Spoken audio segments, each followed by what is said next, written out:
Welcome to our channel. If you want to permanently delete your Instacart account, follow these simple steps to close your account. Step 1. Before deleting your account, make sure you have no pending orders or scheduled deliveries. Step 2. Open the Instacart app or go to instacart.com and log into your account using your email and password. Step 3. Tap on your profile icon and select Settings or Account Settings from the menu. Step 4. Scroll down to find the Account Information or Privacy section. Step 5. Look for the option to Delete Account or Close My Account at the bottom of the settings page. Step 6.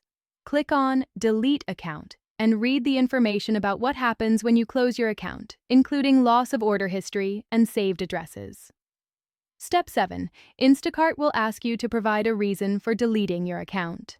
Select the most appropriate reason from the drop-down menu. Step 8. Enter your password to confirm your identity and verify that you want to permanently delete your Instacart account. Step 9. Click the final confirmation button to complete the account deletion process. Step 10. You will receive a confirmation email once your account has been permanently deleted. Keep this email for your records. Don't forget to like this video and subscribe to our channel.